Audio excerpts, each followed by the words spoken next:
How's it going? I'm Spider. I'm a GM2 Peak who played support at the FACE expert level, and today I'm going to be VOD reviewing JudaicJudge, who is a gold hitscan player on a mixed rank silver to gold level team that is actually scrimming at a plat level, which I think is pretty cool because despite probably being on a lower level mechanically, this team has demonstrated that through coordination and teamwork they can compete against higher level teams, and I just think that's cool.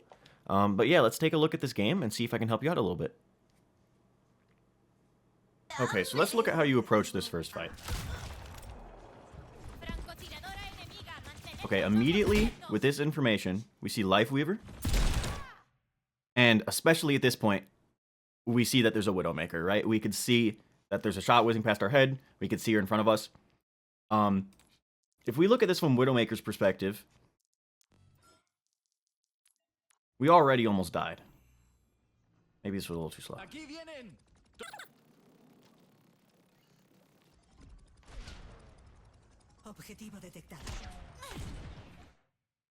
So in the time it took us to try to take this shot on Widow, we've already almost died, right? So the second that we see that this Widow is here, we need to immediately respect her. Because let's take a look at what happens. Speed this up a little bit. You hit a shot, right? That's actually all we need to see. You hit a shot. She is at 170 health. That might have even been the second shot you hit.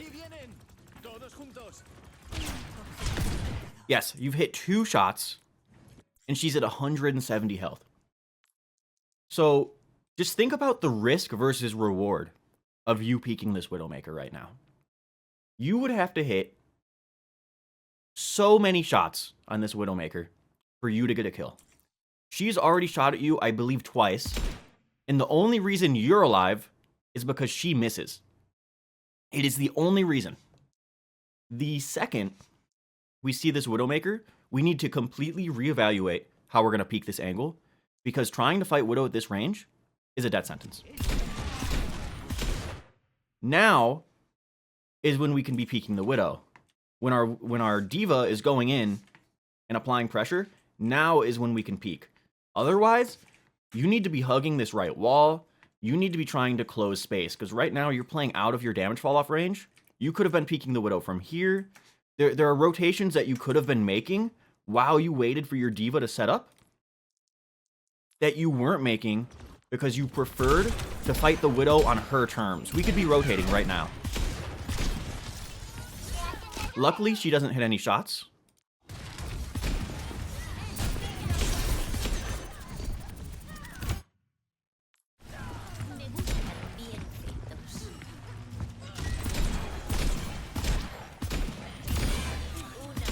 See, it's so much easier for you to fight the Widow now that we're just a little bit closer. Okay. So, I don't mind using Dynamite so you could build ult charge, so you could do random poke.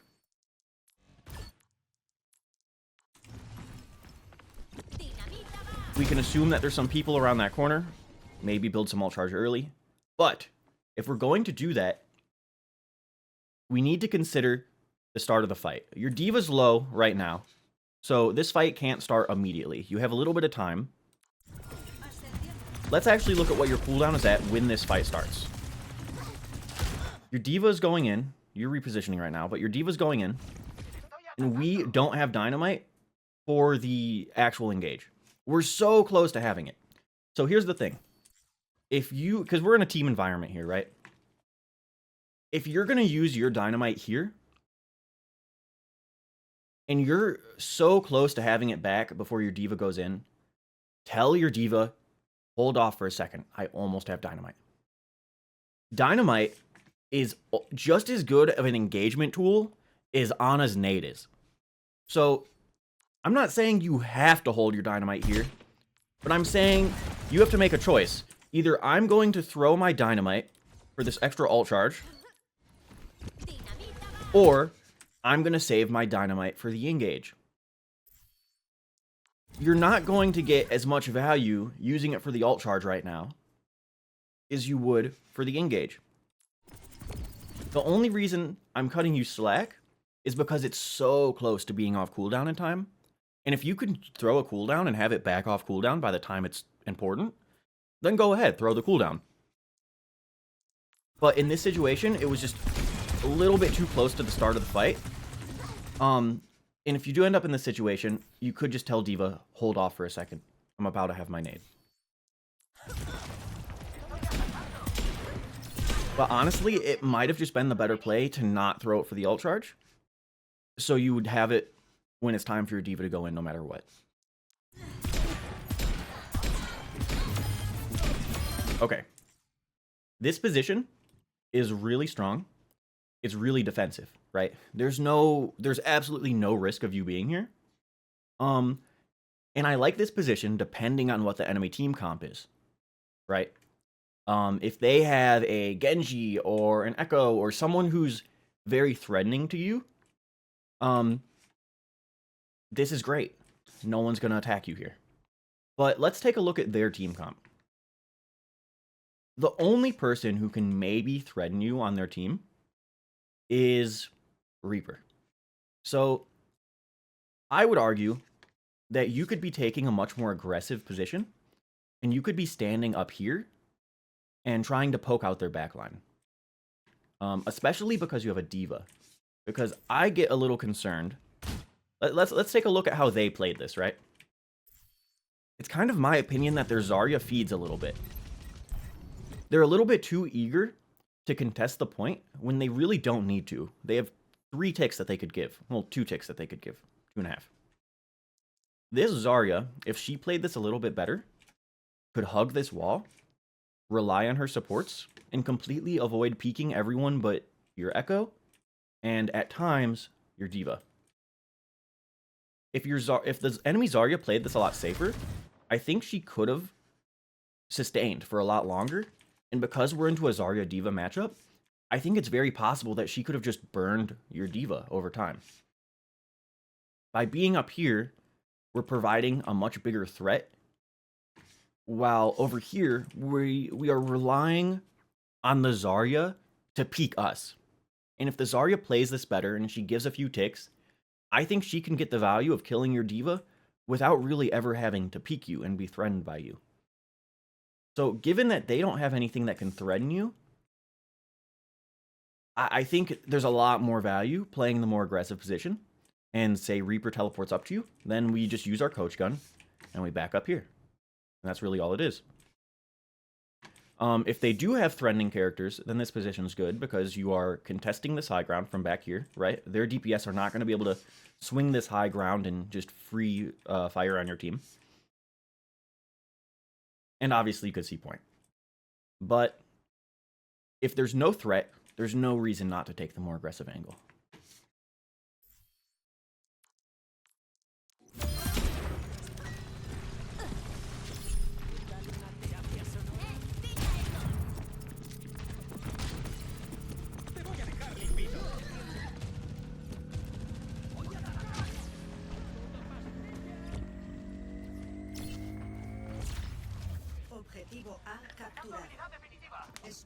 Okay. This is just a team thing, right? If you... Honestly, it's not just a team thing. It's kind of just a you take initiative and kind of just say, screw you guys, you have to do this. I don't think it's your job to push cart. It's usually a support's job to push cart. Usually. So, in this scenario, tell your Wuyong, tell your Lucio, I want you guys on cart. Let's look at the value that you could be getting if you were up. We could have you on this turret right now while your supports are pushing cart. We could be pressuring this. We could be forcing the Zarya to back up. Your D.Va shouldn't be doing anything crazy enough that she needs 2 supports with her.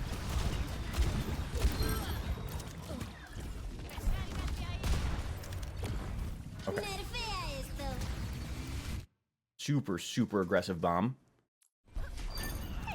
Let's actually take a look at this. I know we're not vodding the bomb, but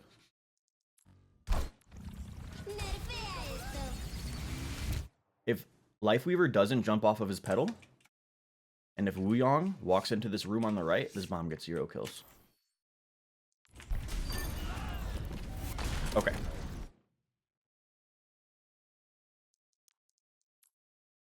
We are still the cart pusher here.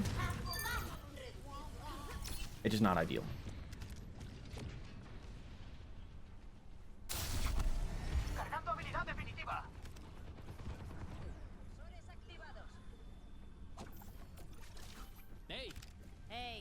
It's important that you're taking aggressive positioning, that you're posturing for the next fight. You could be up here right now, poking them as they walk out of spawn. You could be over here, but instead you're kind of being forced to touch cart. So because this is a scrim, I'm gonna say, let your team know this isn't my job. If you're in a ranked game, I recommend that you just walk away from cart. Somebody's gonna get the message. Somebody's gonna go back to cart. As long as it's not your tank, I think you're okay.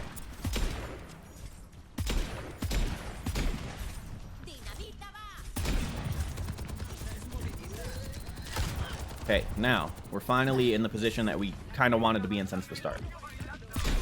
This is good.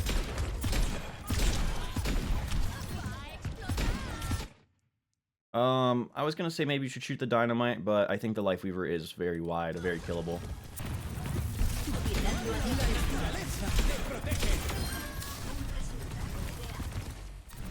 I know you really want to work on your mechanics. So here's just a small thing for you. You're not really being pressured a whole ton. So at a certain point, we don't need to be focusing as much on strafing. Like right now, nobody's looking at you.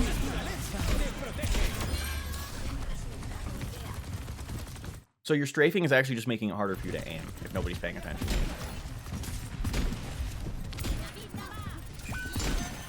It's fine. You need to be very cautious at the right side. If I was the enemy DPS, looks your D.Va has them pushed back. But always keep in mind like their positioning, because you could get flanked very easily on the right side here.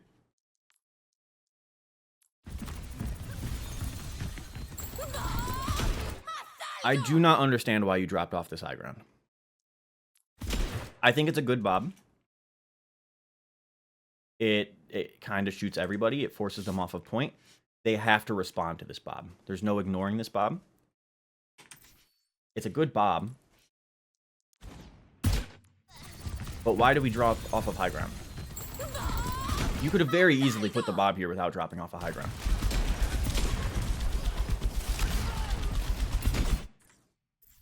And now we've used our coach gun on the Mei ice block. So if we get pushed, we can't go back to high ground.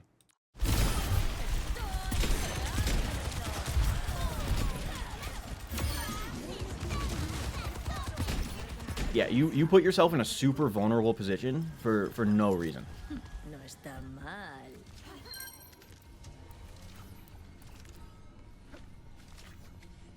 So I think here you just end up pushing cart for a while, right?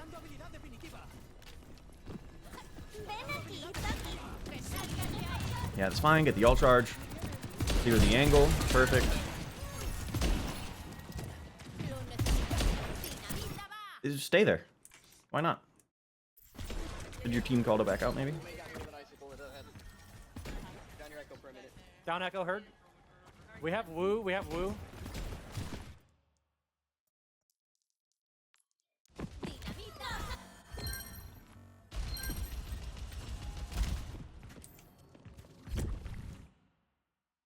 You guys are down echo. Probably calling the back out.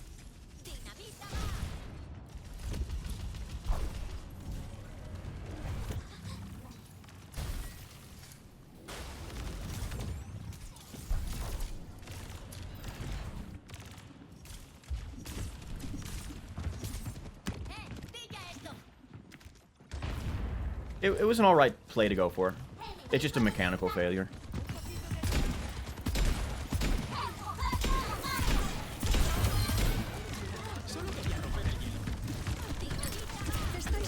We are walking super close to this Zarya so that we could swing on this angle.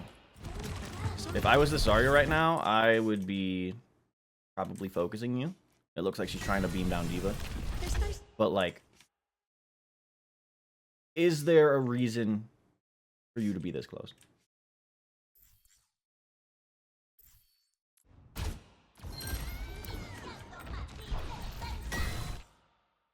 You could have used your coach gun to get on top of this wall. That could have been an interesting angle.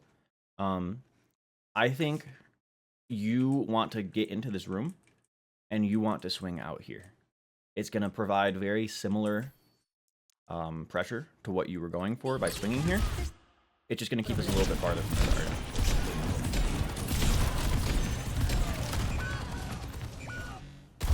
Grab is grab. It happens.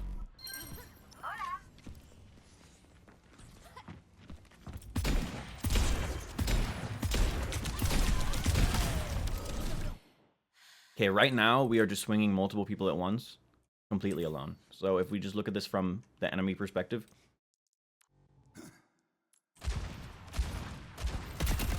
there's nothing else for them to do but shoot you. There is nobody else on their screen. Let's even... That's the wrong team. Yeah, anyone who can shoot you is shooting at you. I bet you know even going them. Oh, and you do actually end up dying for it. So this is just wait for your team before you start swinging things. Because if you're the only person for 3 people to shoot at, you're just cooked.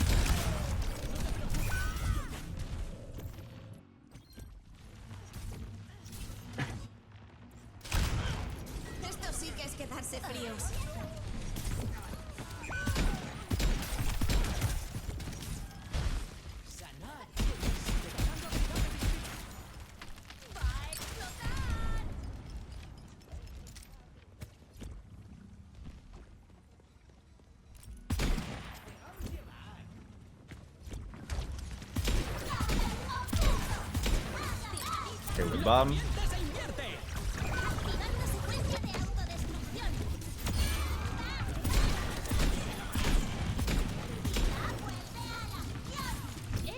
We could be so much more aggressive here. They have 2 people dead. You have coach gun. You're not the only person who can push cart. Your Wuyong can get value from here. He can aim around walls, right? He can heal your diva. You cannot get value from here. Immediately, once getting 2 picks, that is our sign. The fight is won. Take tempo, play cleanup, coach gun up here, and go to finish some kills.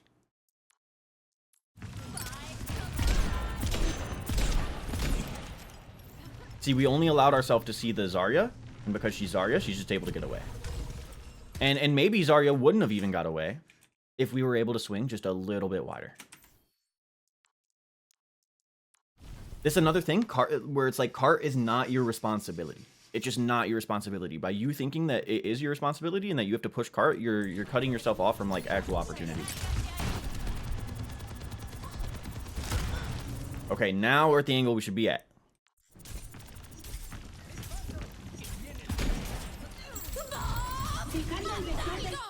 Okay, I like the idea, but we just have to know that Bob's gonna get stuck here, right? Like, yes, if it went where you're aiming and Bob was right here, good value, great value. Your team pushes in on it. Don't give them the opportunity to burn him. That's good. But it's kind of just a mechanical failure where, like, we have to know that Bob's gonna get stuck here. If you're gonna go for this Bob, you have to aim it right here. So yes, it's a little bit less of a like super aggressive angle. Like it's not going to see as much if you have it right here, but it's going to see what it needs to see, right? It's going to force them out. It's going to shove them into this corner. It's going to give you guys a lot of space.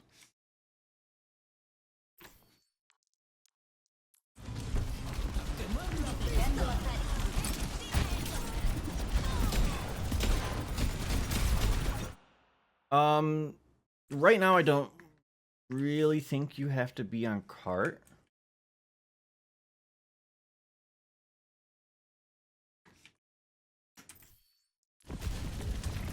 Let's see.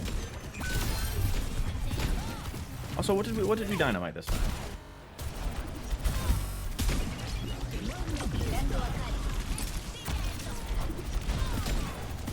Okay. I mean, so here's the thing about that dynamite. As long as Junowall is out, it's really hard for us to actually engage. We know nothing's gonna die in this Juno ult. So this dynamite, no matter how many people it hits, is doing nothing. And because you have Bob out, it's not even building you ult charge.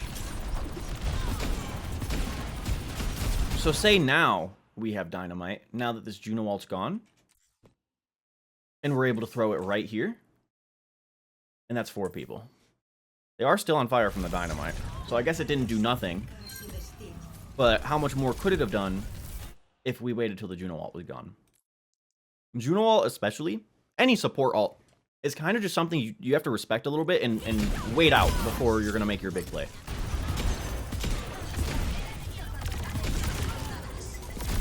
So I could be wrong. But I believe Ashe's dynamite does less damage when you detonate it with your E using the perk. Am I able to read that?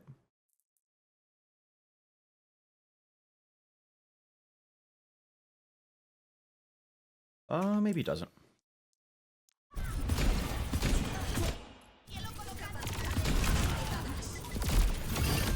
If it does do less damage, I think you should have shot your dynamite there instead of using the remote detonation. I don't think the remote detonation was necessary, but that could just be misinformation on my part.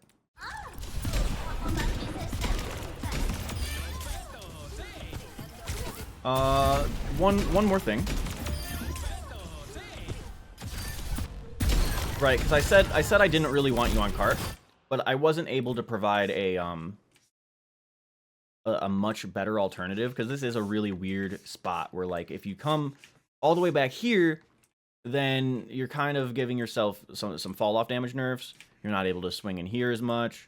You do lose some playmaking potential, and if you play down here, then we got to look up, and that's never great. So if we are going to play on cart, you need your coach gun. You absolutely need your coach gun, because if I'm the enemy team and I'm pushing out and I see an Ashe on the cart, that's the first person I'm going for. So I think we use... What do we use it on? We use it on Juno. Maybe the intention was just knock Juno off cart and get the cap. But it didn't really work out that way, did it? So I think it's really important that you hold your coach gun here, or if you actually get pushed. Because if we're going to play on cart, we need a way to get off of cart in case we get dove.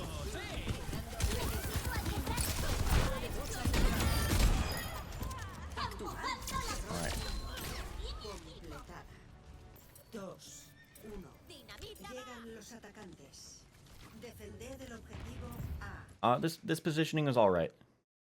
Start off.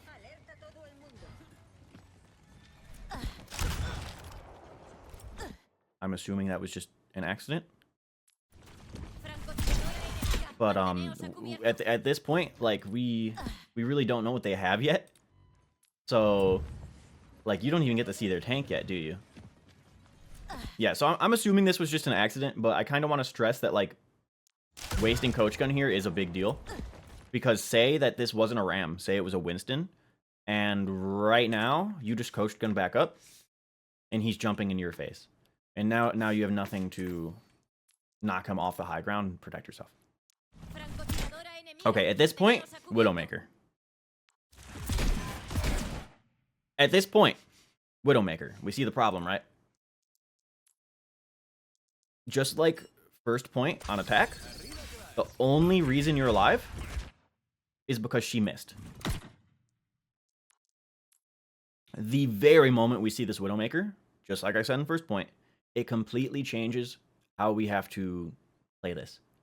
Because even if she's down here, she is so much more of a threat to you than you are to her. Look, we hit our shot. Same thing as before. 203 health. She has to hit 1. We don't take these duels. We're fighting Widow on her terms. So how do we avoid this? Honestly, if I see a Widowmaker or a Hanzo, a lot of times I will just abandon high ground. Yes, high ground is good, but do I want to be peeking a Widowmaker or a Hanzo? No. So The second we see that, I would probably like to see you drop down here. And just hold this angle. Overall, I think your team is playing really aggressive right now. Which is fine. Given the aggression that your team is showing, this is the angle I think I would prefer to have you at. It's so much harder for Widow to do anything to you there. And when I say play this angle, I don't just mean this is where you stand. You must stand here. Because here's the thing when you're playing against a Widowmaker, you cannot be peeking predictably. So if we look at this Widowmaker, she knows that you're going to peek here, or you're going to peek here. Her crosshair is anticipating that you're going to peek on the right. This is a really, really weird situation for her. Given this pole in the middle. But like your only advantage here is that you could peek the left or the right, right? She doesn't know which side you're going to pick. So think about that in all senses when fighting against a Widowmaker. Think about how do we make this difficult for her to know where to aim? So if she was here and didn't have to deal with that pole, because I'm assuming you weren't like actively thinking about that pole when you were doing your strafes. If that pole wasn't there, we're kind of just like strafing left and right in the open. So when you're fighting against a Widowmaker, peek here, peek over here, maybe peek up here, but change it every time. If you keep, you know, if you sit at this corner and we're like peek, peek, peek, then she's just gonna hold her crosshair right at this corner. So we always have to be kind of switching it up a little bit. We go back to the high ground. We want the smoke.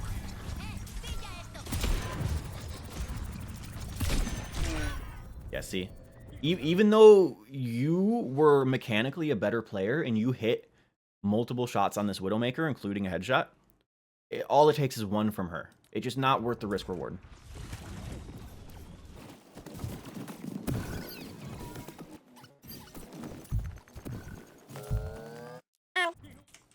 Say you don't want to play at this corner. Hugging this left wall is also a perfectly viable option. I actually think this might be better. Now that I'm thinking about it a little bit more. Because what this angle forces is for this Widow, she has to walk in.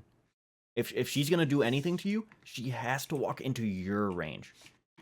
Here, you're kind of relying on your team to be in the way. But by hugging this left wall, she has to get closer to you. And that's kind of what we're looking to do. We're looking to make Widow walk into us to fight us in our range. And then you still get the high ground advantage. You still get to look down at all these people. You still get to see behind the tower here. Yeah, this is probably even a better angle.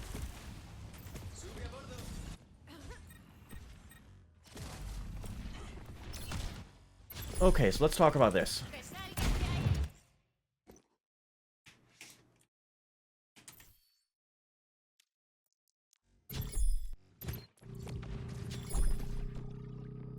So you die,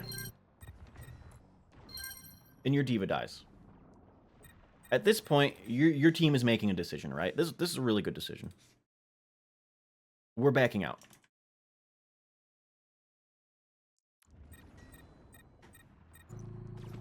There's two things that this back out allows us to do, right? What are the advantages of us backing off of this point as a team, as opposed to just trying to stick on the point and fight it out? There's two potential options, right? Either everyone regroups here, and we potentially get a second push onto point as a team before they full cap, or say that's not possible. Now we have the opportunity to hold this choke point.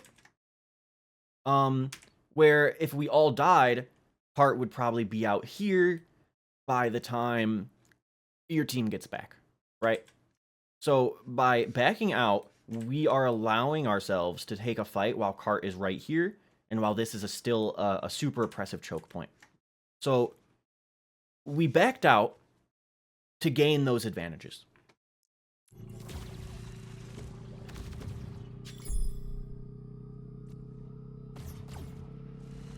Our tank is coming back. At this point, seeing where your tank is positioned, it can be assumed that no, we cannot go for a retake. So what is the second benefit? The second benefit is that we get to hold this choke point.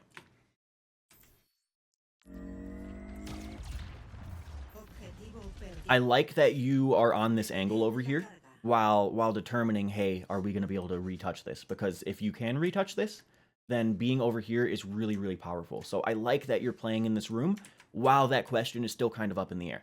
At this point, we should be making the determination that we are holding the choke now, right? That's the whole benefit of backing up. Otherwise, you guys should have just died on point. So, our diva's holding the choke. Where are we going?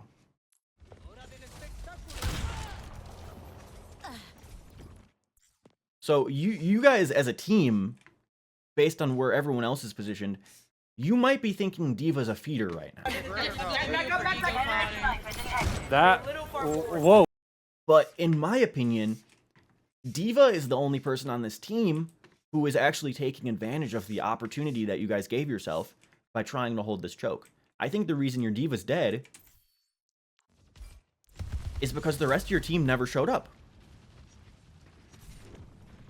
Now, this could be a communication thing. Fall back the stairs, fall back the stairs, fall back the stairs. But honestly, I don't think it even needs to be communicated. I think if the team has good macro, I think we understand that we could be holding this front choke. So what is wrong with this position? Obviously, you're not able to see the choke. If you guys determined that we want our Diva to sit up here, and we want to hold this staircase, then this is a great position. Because if we're holding this staircase, what we're doing is we're saying, okay, we're fighting for high ground control. We're going to have our Diva set up here. Let me change this to blue. We're going to have our Diva set up here. We're going to have our Ashe here. Beautiful, perfect position. Maybe we'll have some supports back here, back here. Point is, we'd be setting up to control the high ground. But if we're setting up to control the high ground, we're saying, okay, we are okay with losing this cart space. We are okay with letting the cart get all the way to here. Because your Diva obviously wouldn't be able to contest the cart. And up until this point, nobody's able to shoot in this whole area, right? So the way it would work is you fight for high ground, you let cart get pushed here, and then, being the dangerous hit scan, they are no longer able to push cart past this point without peeking you. That's a fine play to make, but I don't think it needs to be made. I think you guys could be holding choke. This is a good position if we want to give up the space. Do we ever want to give up space? No. If we have to give up space, this is a good position. We don't want to give space for free. So where should you position here?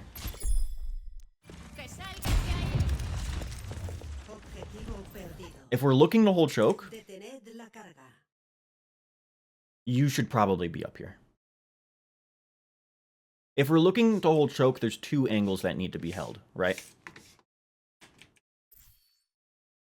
Because let's say you and Echo are here, and you're both shooting down main. That's not a ton of value, right?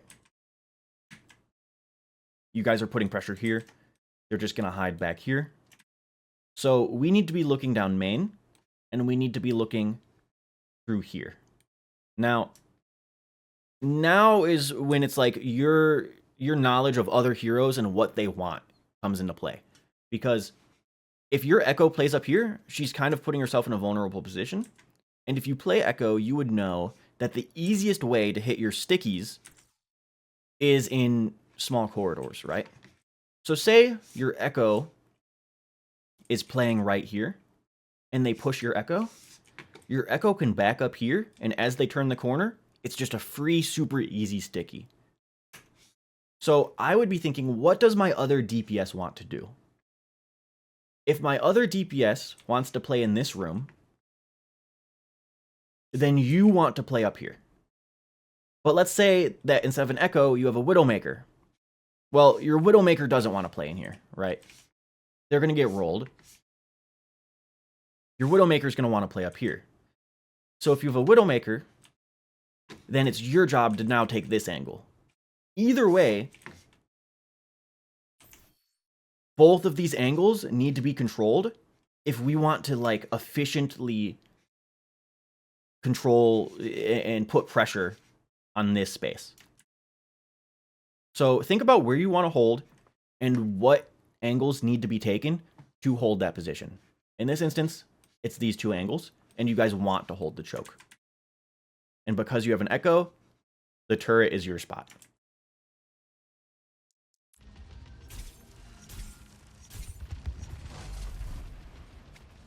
You guys totally could have held this if you were with your D.Va.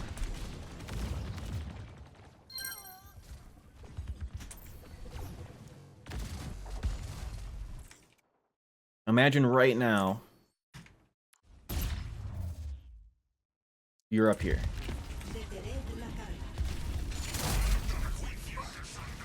They can't walk on her. They have to deal with you to walk on her. So at this point, your D.Va's dead. There's no way you're going to be able to hold choke. This position is now fine.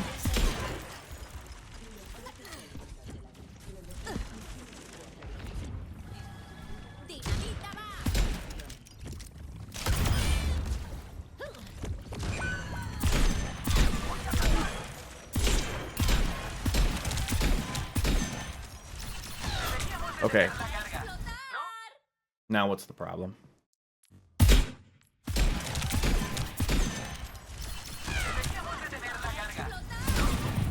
Ooh, I do like that dynamite.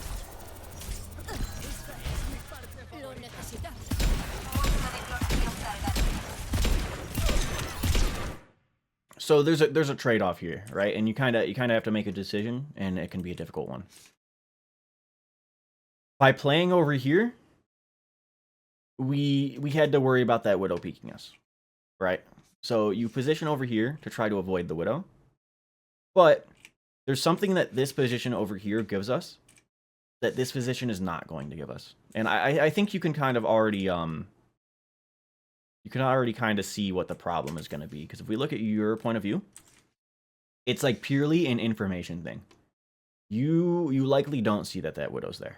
It's a weird peek with the pedal, but even if there was no pedal, we could assume that maybe Widow would grapple onto this. So just consider that when you're playing this position, think about the advantages of this position being mostly information. So from this angle, we could see anyone who's peeking over here. We could see if the Widow comes up here. And then we can also see if this choke is getting pushed. Now let's think about cover. If the enemy pushes from over here, or the enemy pushes over here, or the enemy pushes here, we can walk to the right, and we could avoid all of it. From this position, we have cover in front of us. We can't see anything going on our right. So I like that you reposition to avoid the Widow, but if we're gonna reposition here, you have to be like super cautious of what's happening on your right. I would argue that maybe if that Widow was pressuring you there, maybe even come down here and see if you can surprise her, because odds are if you go in here, she's gonna stop looking up at you. By the time you're here, she's gonna be looking at someone else, and you might just be able to two-tap her in the head and get a free pick. And if Ram pushes you, we just coach gun and we run away.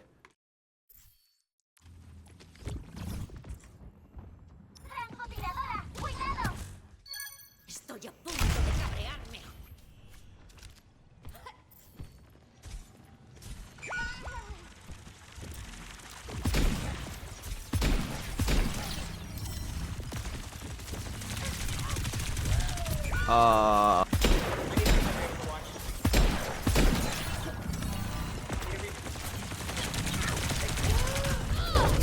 please. Please. All right. So let's actually take a look at the situation. I don't know why you AFK'd. Maybe you just thought the fight was lost, but this is super retakeable. So our tank is dead, and maybe that's why we kind of thought the fight was lost here. But you guys can still totally contest this. How can you contest this? Take a look at the screen real quick and tell me what option you think we have to still take this point. I'll give you a few seconds.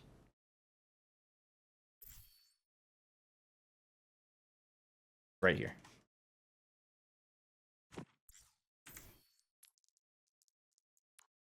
You are 88% alt.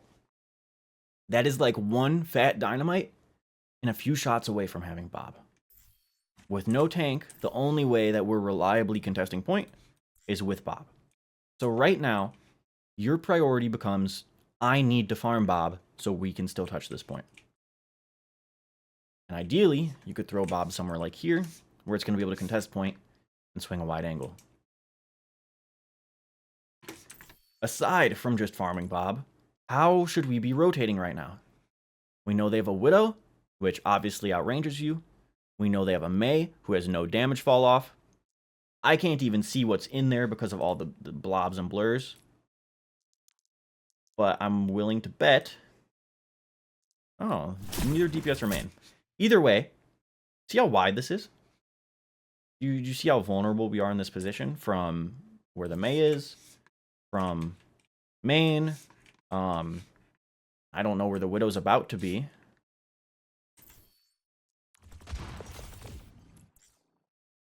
She's matching angles with her Mei, which isn't good. But the point is, here isn't really ideal for you. So as we farm alt, I would be looking to go left as possible. And there's two reasons to do this, right? One, if you successfully farm your alt and are able to get your alt on the point, you can now take high ground, try to force these people off. Maybe they're not even paying attention. And then once they're forced, or if they're not peeking you and can't do anything about you, you could just peek from this angle and shoot down on the point. This is your only chance, an angle like this. The other thing is, if we're walking left right now, even if we don't farm the Bob and we don't get the opportunity to push point, it's safer. And we get the opportunity to retreat with the rest of our team, as opposed to just getting stuck in this corner and dying. So say we had a huge dynamite right here, right now. You could have very well got Bob.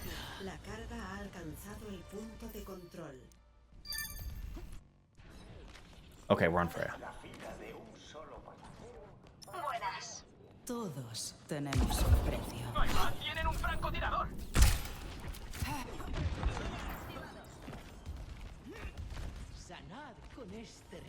I'm assuming maybe something went wrong with your mouse. It looks like you're adjusting things right now. I'd have to listen to the comms and kind of see what's going on.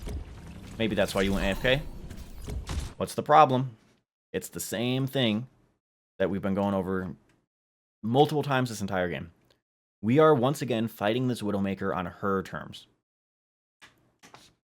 Yes, you could 2-tap her as Freya across the map. But I just don't think it's worth. Here's the other thing. And I don't play a lot of Freya. But what I can say is we're already using our cooldowns like super aggressively. So if we're not going to hit a shot, there's really no reason to use our dash to go for another shot.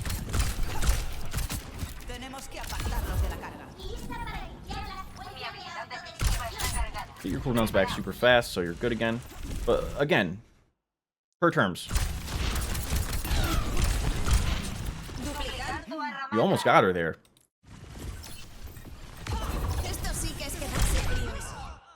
But inevitably, she hits her shot. And that's all it takes. So how do we reapproach this? Let's take a look at our team. How does our team want to fight this? Echo is waiting over here, right? So Echo is not going to get value until the enemy team is out here. So think about the exact same thing I told you on first point defense. We want to force them to walk into us if we're going to go against this Widowmaker. Like, our comp is just going to be better at the close range. So if you come over here, Widow can't peek you, and they have to walk in. What does your team want them to do? Your team wants them to walk in. Your Echo is not going to swing out here and try to take these ranged fights. Your Echo is waiting for someone to walk up, full sticky, beam, whatever, maybe ult. Right now, the enemy team should not be able to get any value without walking in. By you being where you are, you're giving them something to do. There's nothing else for them to do. There's no way for them to get value here Circuitos de adaptación. without putting themselves in danger if you don't peek this. I think the Echo ult was a little premature.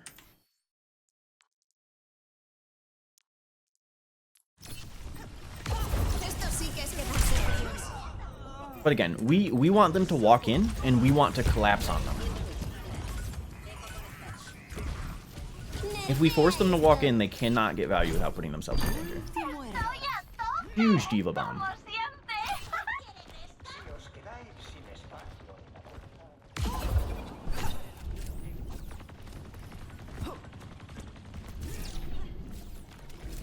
Avanzando.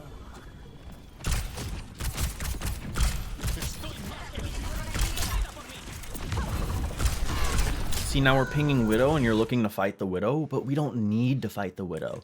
Not one person on your team, besides maybe Diva, not even really Diva, needs to be swinging this, needs to be peeking here. We can just play this corner.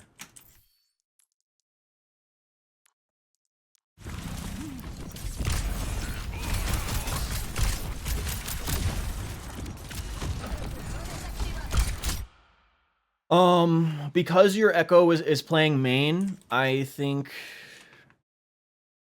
maybe it would be worth to take a little peek down here. Something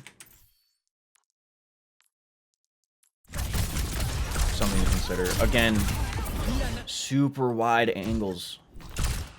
Super wide angles. Or not super wide, super long angles that we're taking. This is so far away. We don't win this. And the thing is, all you need to do is take a step to the right. Maybe come in here. Maybe come over here. And we don't have to take that fight that Widow wants us to take. La naturaleza te protege. ¡Os cazaré a todos! La corriente se vuelve contra ti. I think the main problem with this ult, like, obviously there's a lot of people there, but at this point we're already down 2 people. They're getting overhealth from the tree. Just the fact that they have a tree, this isn't gonna get any kills. We don't have the follow-up in living teammates. They have a ton of overhealth, and then they can retreat back to the trees for healing. La corriente se vuelve contra ti. See, it kind of just didn't do anything.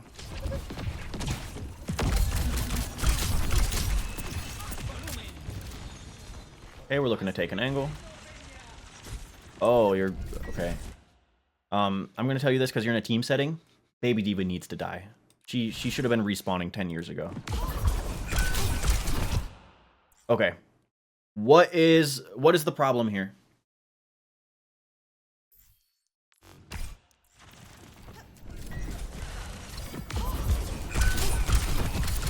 Nice. You hit your shot on Wuyong, right?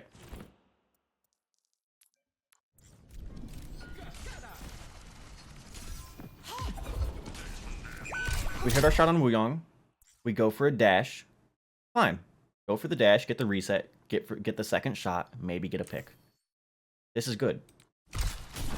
This is the problem. We now have 0 dashes because we got greedy and we wanted one more chance to possibly kill the Wuyong, who at this point has been healed by actually, wait, no. Yeah, he's basically full health. Let's say you're this Mei, or you're the Wuyong. He probably has cooldowns, no? He has both cooldowns. He could totally run you down. And you have no cooldowns. You have no mobility. If we saved a dash to escape, fine. But using all of our dashes to push into their backline is setting ourselves up to be punished. I'm amazed they're not all looking at you right now. If you've been called out, you should be getting hard pushed. You're lucky that nobody does.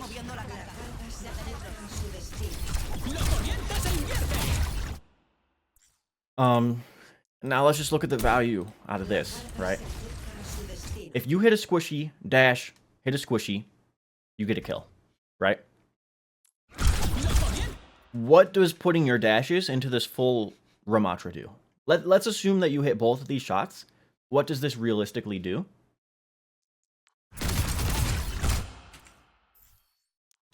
And what would have been a better use of your cooldowns?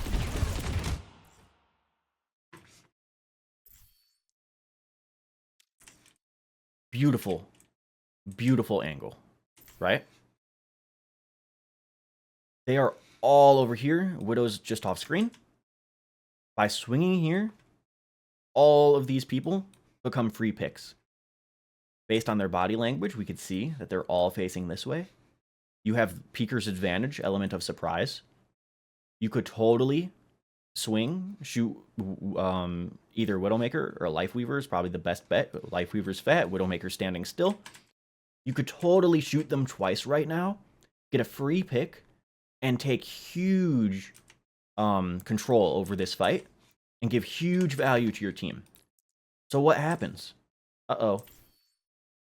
We don't have any dashes, because we put them into Ramatra for no reason, just because we had them and we felt like it, right?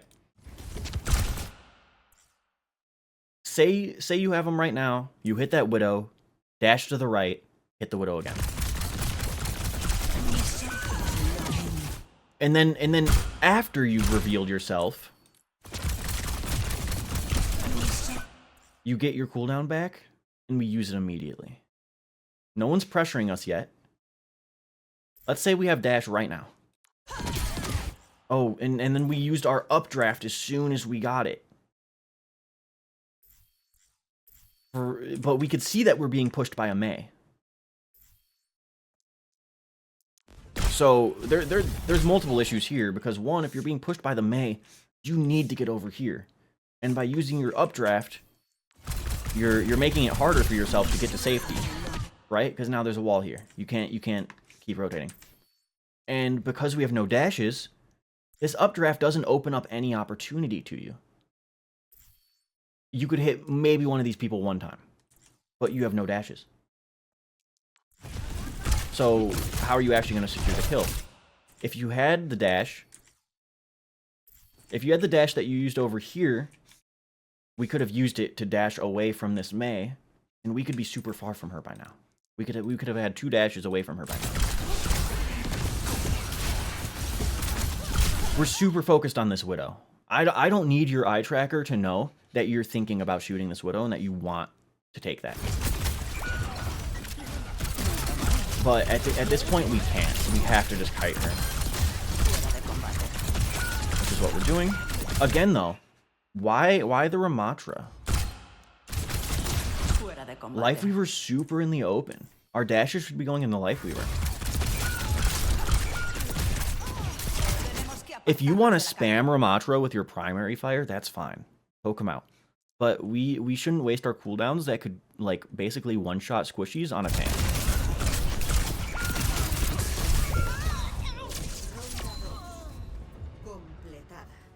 Okay. So, key takeaways, I suppose, from this are respect the Widowmaker a little bit more. I know at the level you're playing at, you're not used to Widowmakers absolutely dominating and hitting all their shots. But as you go up, these Widowmakers are going to start hitting all of their shots. Taking a fight with a Widowmaker who's standing back here while you're all the way over here is just not going to be good for you. Trying to fight the Widowmaker, at any point out of your fall off range is not going to be good for you. Force her to walk into you. That was probably the main thing I noticed about this VOD is your interactions with the Widow. And then I feel like you've assessed that the Widow became a problem. Your team started pinging her, and you started putting more attention into her. But that attention you were putting on her terms, where she wanted to fight you. Force her to do things. You don't have to constantly be making plays to force somebody to do things. Sometimes just doing nothing and sitting in a safer position is enough to force them to do something, because it's forcing them to walk to get any value, right? The other key takeaway, I never really saw you use your dynamite for engagements. It was mostly just like spam, alt charge. It never really felt coordinated with your diva. Really think about coordinating it with your diva. So if we look at like first fight. Listos para la batalla. Listos para la batalla. We've used... Oh, this is a little too far. At this point, we have dynamite, right? Where's our diva?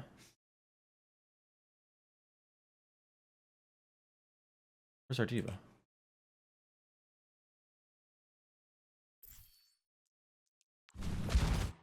What? Am I crazy, or was she just invisible? Okay. Either way. Your diva's going in right now. I already told you that I think at this point, you should have been rotating, right? Not shooting the Widowmaker. So if we're right here, not only is it in a better position to kill the Widowmaker, but you're putting yourself in a position where you can easily dynamite as your diva goes in. Imagine your diva had a dynamite up there right now. That Widowmaker 1000% dies to your diva. And then anyone who decided to play up with the Widowmaker, like the Lifeweaver, has to drop to safety. What do we end up using it on? We use it on the Vendetta. I mean, yes, this Vendetta had to die, but I think you would have got more value with your dynamite on your diva and then just shooting the Vendetta. So think about saving your dynamite for engages a little bit more, especially in a scrim setting. Respect the Widow LOS a little bit more. And then the rest was kind of tempo and just like, you know, you don't want to be the one pushing cart. If you guys got 2 picks like you did over here, I think this is in part because you feel like you have to push cart. Go up, you know. It's your job as a DPS to keep applying that pressure and keep going. Maybe not as much as a tank's job, but it's definitely your job. Supports can get plenty of value from cart. And if they can't, then they can't. I'd rather have you up than a support who's not really doing much. And then the last thing I would say, and along with tempo, is like understanding that like you guys really had to hold this choke. I think that was a really big thing. Maybe that's not tempo, it's more like macro, but like if we're gonna back out, the call is definitely to recontest here. I really would have liked to see you here. I think that was probably the biggest mistake I saw this game. And then playing Freya, the huge thing I noticed about Freya is you really, really spammed your cooldowns. So if we look at basically...